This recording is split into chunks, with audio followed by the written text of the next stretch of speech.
My name is Molly and I'm reading now.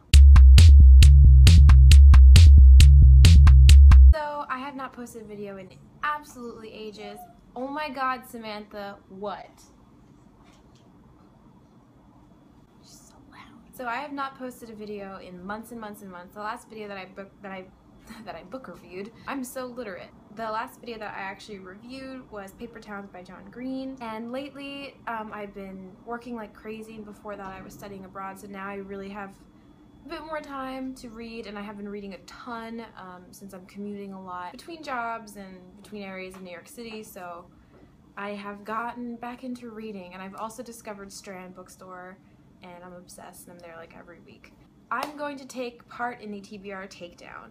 Now I know people tend to read all the books in a week. I don't know if I'll be able to, just because I have a lot of jobs at the moment. But I'll be going back to my college town in 2 weeks, and I'll be posting a lot more videos and a lot more time to read, and maybe I'll be able to cram this in between moving and everything. So I have a lot going on. I'm gonna really try and do this readathon and at least try and finish half of the books, or 3 out of 5 of the books. Here goes the books that I've decided to go with. So the first part of the readathon is to read the first book of a series. So I picked up Half Bad. I've heard an absolute ton of people talking about this book. Sorry for the glare. Samantha! She is just adorably annoying. So I picked up Half Bad. I got it from the library. I'm not really an avid book buyer. I do have several books I'm showing you. Actually, the rest of the books from today are actually books I've purchased, but that's only because BookTube, like a lot of things I watch on YouTube, has changed my life dramatically. So I picked up Half Bad. I don't know too much about it other than all the booktubers I watch have actually done a review on it. Oh my god, what is this? So this guy, it's about this guy Nathan, who's this illegitimate son of the world's most violent and terrifying witch, and Nathan, the only way that Nathan can escape his captors is by tracking him down, and the whole premise just is not something I always go for. So I decided I wanted to give more sci-fi, fantasy, fiction-y things a go. The second book is a book I've been dying to read, and that book is Hollow City by Ransom Riggs. Now, I read Miss Peregrine's Home for Peculiar Children back in 2012 when I was a high school graduate. Samantha, go away. So I read the first one in high school in 2012, and I totally fell in love with it.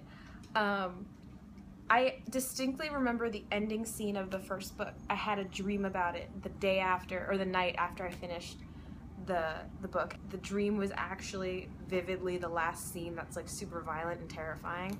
And I woke up like terrified, but also like that was the coolest thing ever. And then I went to Comic-Con the following year, and I have a signed copy back home in Florida of the first book that he actually signed. And I was the only person there in line to get a book from him signed, and I felt really awkward about that. But I did tell him, like, your book gave me nightmares, and he was like, whoa, calm down.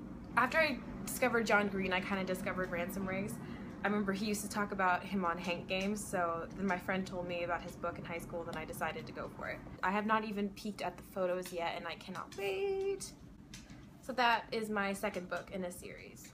Next was Out of Your Comfort Zone, I think, the third one. I think a lot of people will be surprised by this as my out of my comfort zone, but I chose Kurt Vonnegut's Slaughterhouse-Five. It's out of my comfort zone in a lot of ways. It's mostly out of my comfort zone in that it's a classic, and also that it's a satire, but it is a book about someone through time, which definitely had my name all over it, but this kind of author and this kind of style is not something I've really read in a novel before, so I'm really looking forward to it, and it's pretty small, and I really like the cover too. I'm really excited to read this one.